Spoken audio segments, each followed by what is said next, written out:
অবৈধ নাগরিকরা এই দেশে থাকবে কেন? আর অবৈধ নাগরিক নির্ণয় করার রাস্তা হচ্ছে এসআইআর। তারা যেন ভোটার লিস্টে ঢুকতে না পারে, তোরা সুবিধা না পেতে পারে। এখন টিএমসির লোকেরা চেঁচামেচি করে এটা বোঝাবার চেষ্টা করছে যে আমরা তোমাদেরকে বাঁচিয়ে নেব, কেউ কিছু করতে পারবে না।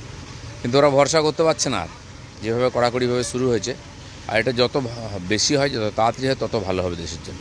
উনি এসআইআর করতে দেবেন না বলে মিছিল করলেন, কোথাও করতে দেবেন না একটাও। এখন বলছেন সবাইকে এসআইআর ফর্ম ফিল আপ করতে হবে। তার মানে উনি কম্পালসার করছেন। উনি জানেন এটা প্রয়োজন আছে দেশের জন্য এবং প্রত্যেকটি নাগরিকের জন্য। তো কেন তার লোককে কনফিউজ করে ভড়কাচ্ছিলেন? যে টিএমসি সবচেয়ে বিরোধিতা করেছিল এসআইআরে, তারাই এখন ফর্ম ছাপিয়ে পার্টি অফিস থেকে ফর্ম বিলিভ করছে। কোনো নেতা তার বাড়ি থেকে ফর্ম বিলি করছে, রাস্তার ধারে বিএলওরা বসে ওখান থেকে ফর্ম বিলি করছে মাছের দোকানের মতো।